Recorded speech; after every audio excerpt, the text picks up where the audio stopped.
Jeff Bezos, obviously the owner of Amazon as well as the Washington Post, has full on bent the knee to Donald Trump and the regime. He, as I'm sure you know, already killed the Post's endorsement of Kamala Harris before the election, gave Trump $1 million, just wrote him a check. He just handed over $1 million to our dear emperor and had dinner with him at Mar-a-Lago. I'm sure it was lovely. And now he's gonna kill the op-ed section of the Post as well, so that nobody who reads this newspaper hears anything that could challenge what's happening, which obviously benefits people like Jeff Bezos. And so he announced this change to the op-ed on Twitter, which I think is quite fitting. I love to see the two richest men in the world playing nice. And so he says, I'm ready to let you know about a change coming to our opinion pages. We're gonna be writing every day in support and defense of two pillars: personal liberties and free markets. We'll cover other topics too, of course, but viewpoints opposing those pillars will be left to be published by others. Or maybe not at all, as billionaires buy up every newspaper in the country. Maybe they just won't be heard literally at all because we're richer than you, so we're better than you and we get the final say. He says, I'm confident that free markets and personal liberties are right for America. I also believe these viewpoints are underserved in the current market of ideas and news opinion.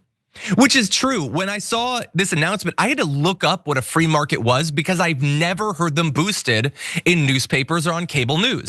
I've never even heard of the concept before. It's all commie drivel. Anyway, he says there was a time when a newspaper, especially one that was a local monopoly, might have seen it as a service to bring to the reader's doorstep every morning a broad-based opinion section that sought to cover all views. Today, the internet does that job. Don't worry, you've got Twitter, you're fine.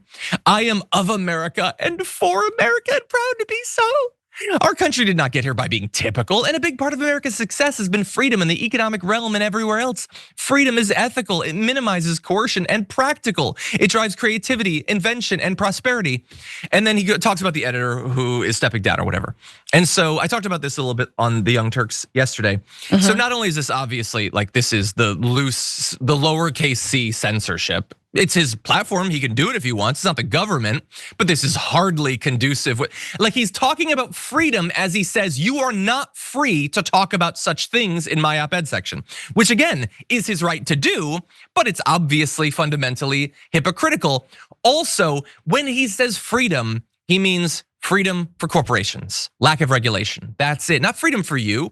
Personal liberties, you think they're gonna be having op-eds about trans people's rights to live a full life of dignity and inclusion?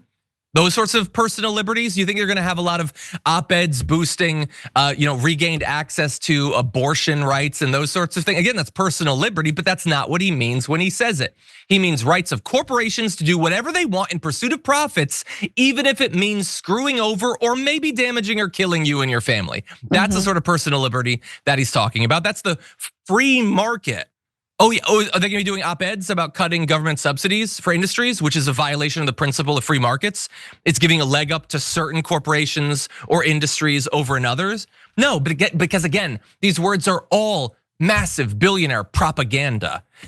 And so look, I don't know how many like young people especially were getting their news from the Washington Post op-ed section before, but when we were already seeing so many of these tech billionaires just laying down for Donald Trump, and obviously they're gonna make billions for doing so, this is just another big step in that direction. What do you think? I'm very excited for the exhumed body of Milton Friedman to be, the free market, there's like moths coming out of his face. Very important, clickety clack, clack, clack in my op-ed. Like I love the idea of who would pen these op-eds, like it will, like the carried interest loophole will be just right now. It'll be like, I'm very important, it's very fun to me to imagine who possibly could be writing them. Here's the thing, this is a natural conclusion of what happens when you allow corporations to merge and merge and merge and merge and merge. And oops, now just one guy is buying a major news outlet. The purchasing of Washington Post by Jeff Bezos should have never been allowed. There are countries around this world that have far more robust telecommunications laws, regulations, and antitrust stopgaps to prevent things like this from happening. Let's leave aside the fact that Amazon is already a monopoly that should be broken up, but talking about actually then buying a major newspaper, which, by the way, remember how he said he wasn't gonna have any involvement in it? How quickly in just, I don't know, 8-10 years, again, the lines in the sands have been drawn. They got too scared by the Marxist Joe Biden for even looking into the monopolistic practices of a company like Amazon. And they're all like, all right, well, now I'm gonna throw down with fascism. And they always have, and they always will. And so when we finally wrest control back from these psychos, we not only need to pass the PRO Act, the Green New Deal, we need to not only pass the Voting Rights Act, codify Roe. We need a new telecommunications bill that breaks up these big companies and makes it illegal for the richest people to buy the airwaves or the lines of communication, including obviously the biggest one we know of, Elon buying Twitter. Absolutely, it should be illegal. And so like this is part of a healthy democracy. That's part of a free press. Oh no, a free press is Barry Weiss making excuses for the Zig Heil. I forgot.